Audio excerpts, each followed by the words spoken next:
Hello and welcome to the Lifestyle Evolution podcast. I am Joshua Laycock, your host. I thought we'd talk about something might feel a little administrative today, but hear me out. There's a lot of reasons why I think this is a good idea. So, a little backstory. It's a bit of a running joke with the people in my world that know that I hate the word busy. I can't stand it. And truth is, I kind of refuse to allow myself to be busy. And look, I slip, I use the word because it's so common in our vernacular. But what do I mean by that? To me, this concept of being busy really means overwhelmed, slightly out of control. Someone else is running the show, no slack, no margin in your world at all. And that for me is a very uncomfortable place to be. I know that things like when I'm running late, when I'm flying back and forth between places, or when, quite frankly, there's just too much on my plate, that's when I'm more likely to be less grounded, less present, snarky, a little angry sometimes. And I don't like that feeling at all. Um, so I decided a while ago, and I can't remember where I came up with the idea. This was not my own unique idea, but it was like busy is a mindset. Busy is a state of mind, and I refuse to get into that place or to allow myself to stay in that place. Because I want you to think back, right? How many times do you start a conversation with someone in your world and you go, "Hey, how are you?" "Oh, I'm busy, man. Same old, super busy." Like as if that's this badge of honor. Like we have so much going on in our world all the time that the best answer we've got is, "I'm busy." And, I looked at that. And when I decided I'm not going to use the word busy anymore, one, it's this cheap throwaway comment. And look, I know 95%, totally arbitrary number, of these daily interactions are just base pleasantries, right? But we default to busy. And even when people like in my job come to me and say, "Hey, do you have a minute? I know you're really busy." You know, but do you know that I'm busy? What does that mean to you? And I appreciate, again, I'm not trying to be a dick. I know that that's people trying to acknowledge that you have a lot on the go, you have a lot of competing priorities. Could I have a moment of your time? Fine. But that word is so charged because if you say to someone, or if they come to you and say, "Hey, I know you're really busy," would you feel comfortable, like at work, saying, "Nah, I'm not very busy"? Busy implies productivity, which is not the truth at all. Busy implies that my day is full and that everything is going on. And it's almost, well, to be honest, I'll be honest, it feels very victim centric to me. Like the world is happening to me, and what are you going to do about it? So that's a good question, right? What do we do about it? So for me, I banished this word busy. I try not to use it. Like I said, it slips in every now and then, but just shifting the language that I use has been potent. But that's not a magic pill. So what do we have to do about it, right? One of the first things that I do with most of my clients, depending on what they come to me to work through, whether it's in my coaching practice or my therapy practice, but one of the things that I do with a lot of these guys is the first thing I have them do is show me their schedule, show me their calendar. And most times it's either blank, maybe like a doctor's appointment here or there, or someplace they have to be for the most part. Or if it's at work, it's probably way too many meetings. But I ask them, how scheduled and pre-planned is your day from the moment you wake up to the moment you go to bed? The overwhelming majority of the guys that I talk to have no such schedule. They'll have a rough, loose idea. Okay, maybe I try to go to the gym in the morning, or I try to take some time at lunch, or, generally we kind of have dinner around this time of night. But that's about the extent of their structure. And what I ask, and this is a more complicated conversation than we can get into on a podcast today, but one of the first things that I get them to do is list out all their priorities, list out all the things that are important to them in their day. And sometimes that's work, right? Like I got to work and I got to put in X number of hours, whether they work for someone else or they work for themselves. But when we start to inventory, well, what are the things that really matter to you?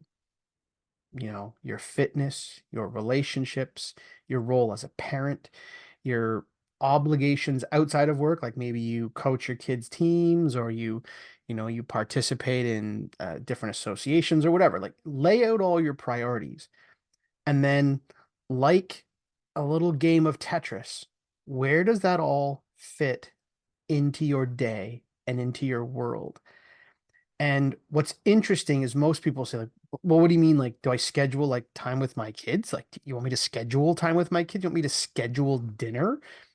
It feels for a lot of people very disingenuous. I have clients who have had, and this is my coaching clients in the past.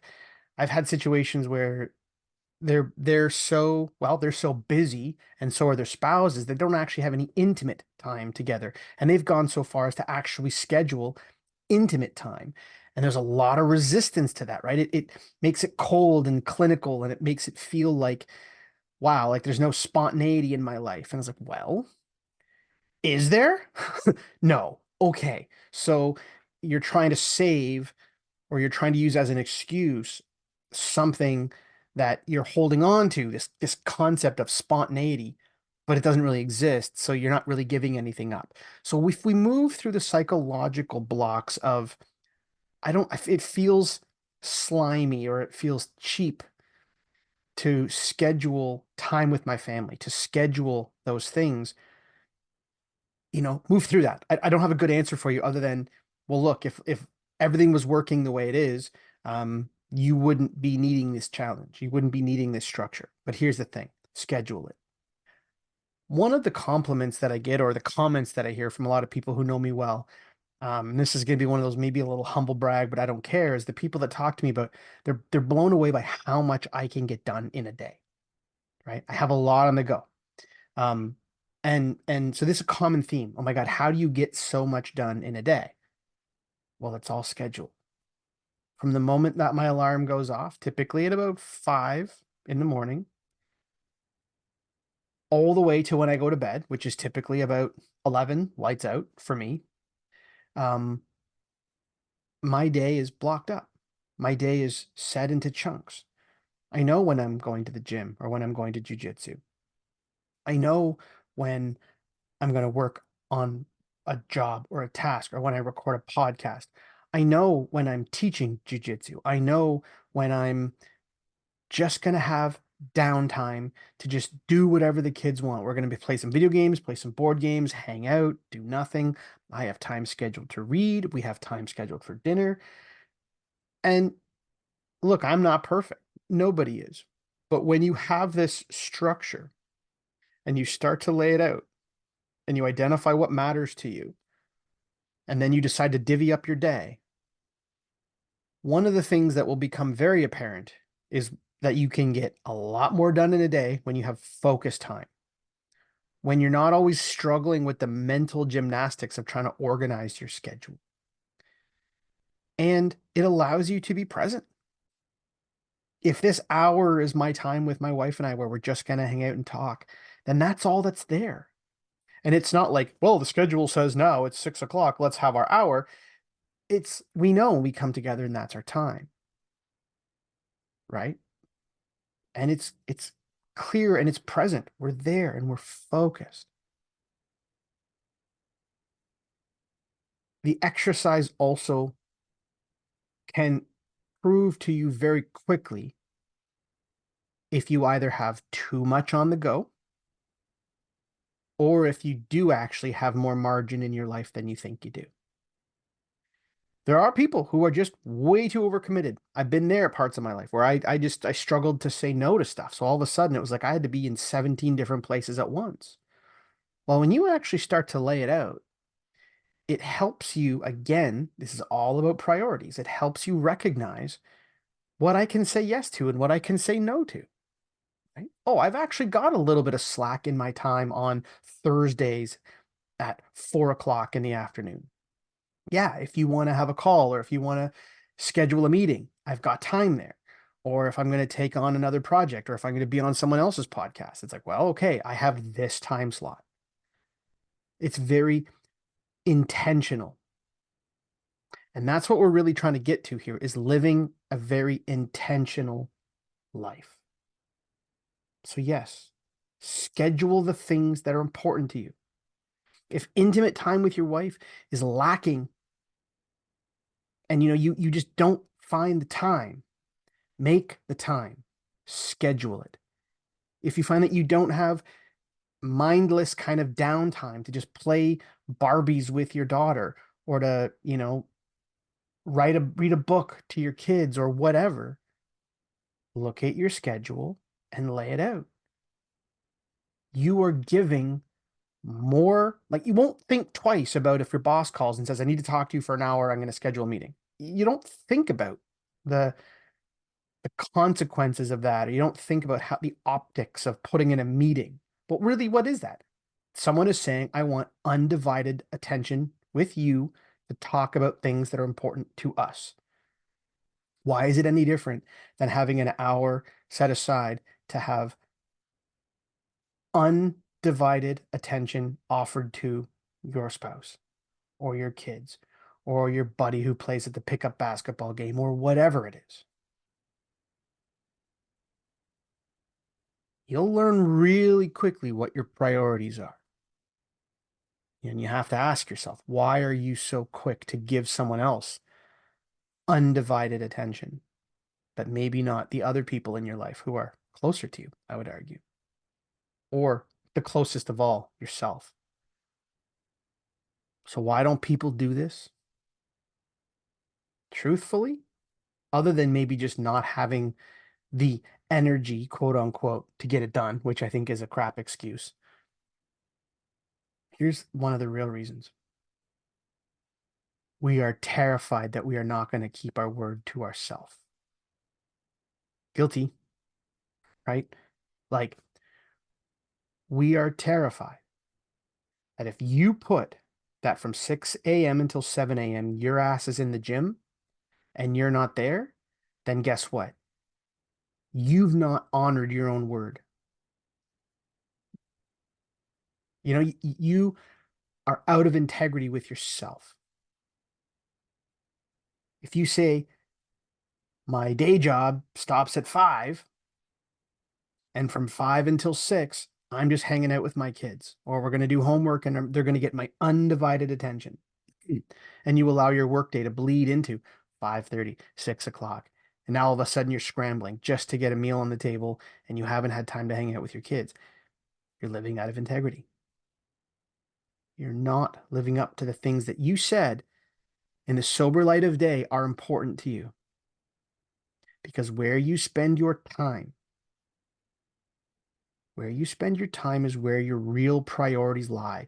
There's a difference between wanting something to be a priority and actually making it. And here's the thing, almost every one of you pick up your phone, your screen time, 3-4 hours. What else do you give 3 to 4 hours of, let's be honest, undivided attention? There's very little in your life, I bet you. Most people these days are working, looking at their phone, hanging out with their kids, looking at their phone, driving, looking at their phone, at dinner, looking at your phone. So where you spend your time is really what your priorities are. And this is not an exercise in shame. This is not an exercise of judgment, but it is a cold, hard look at how you spend your day. So if you list all the things that you need to do or the things that you want to do that are important to you on a daily basis, a weekly, whatever, however you want to zoom out, if you don't find that you have enough time to get all that done, it's time to have a really deep look at how you spend your day.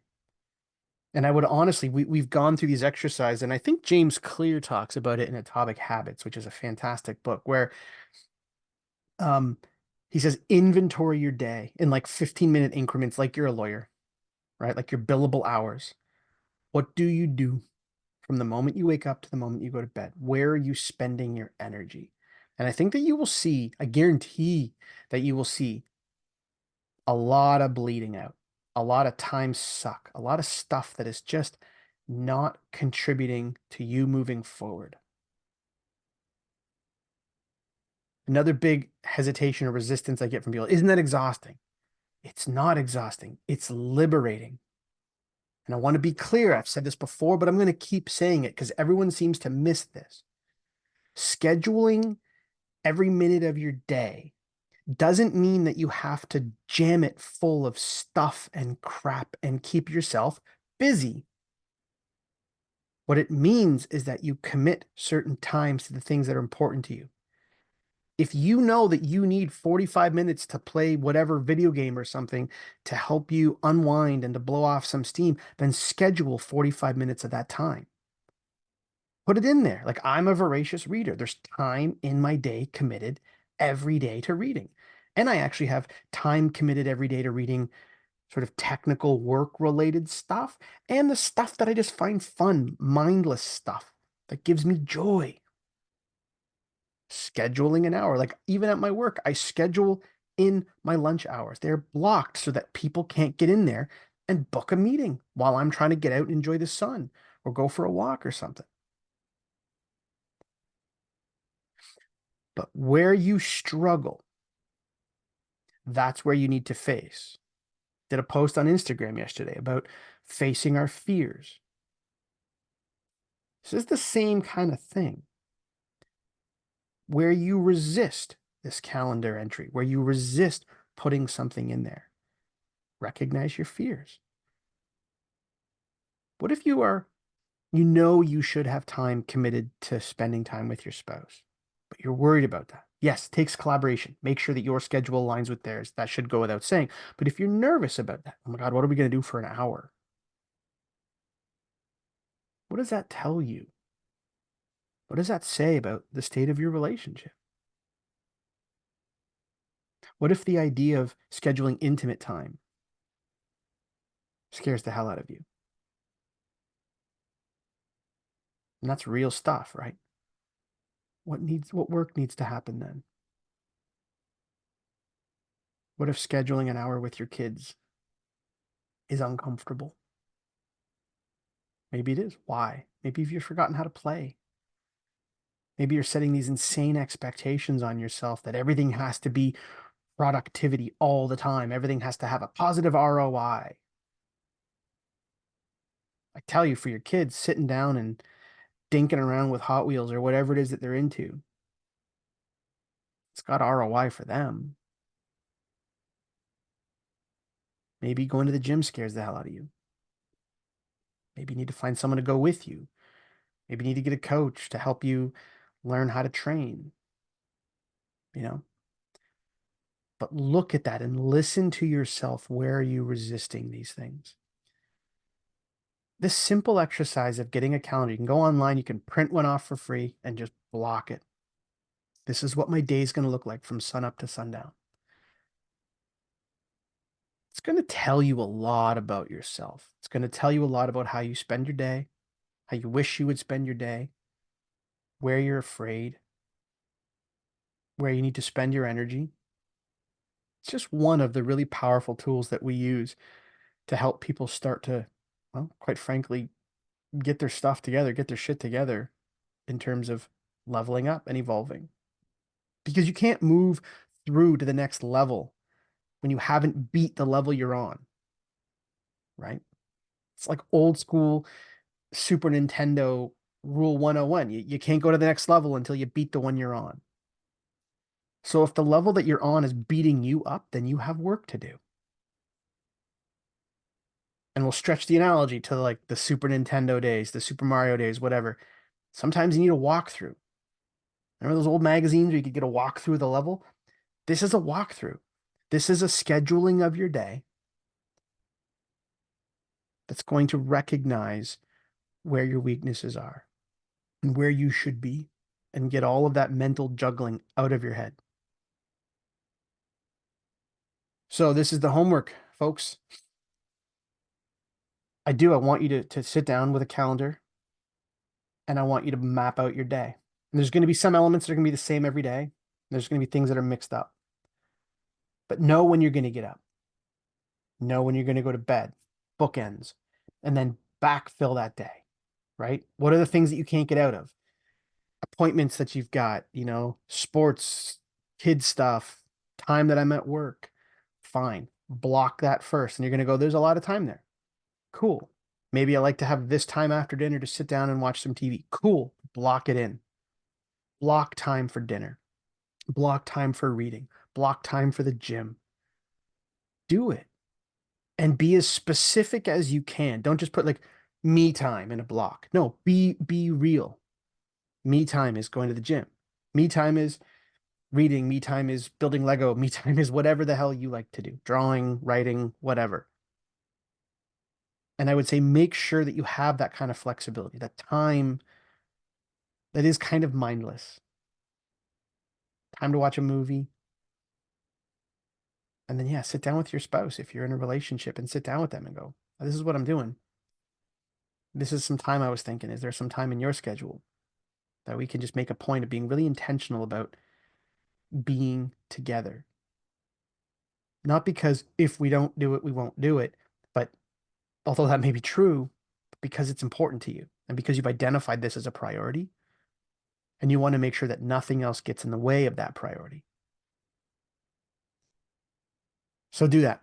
If you find that you have way too much on your plate, then you might have to have a hard look at what are your commitments, what are your obligations, where are you spending your time, and then I would go back if that is proving really, really difficult. You're just like, there's no way I can get everything done in a day.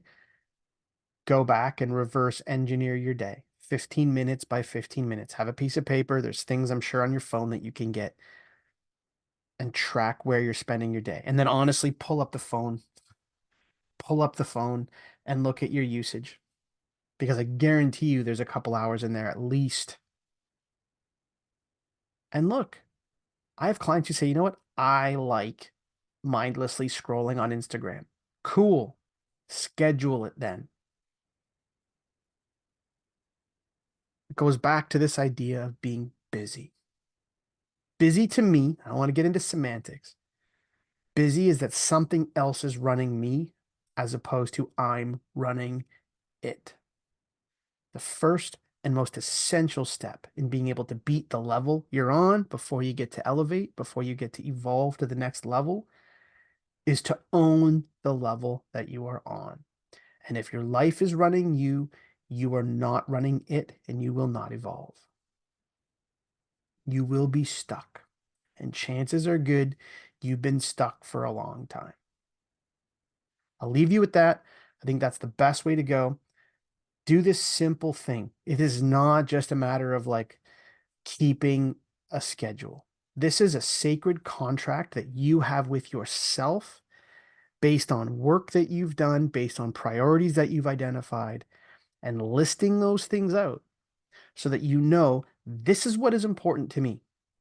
And this is a declaration that I am putting this time in my day every single day or every single week or whatever you decide.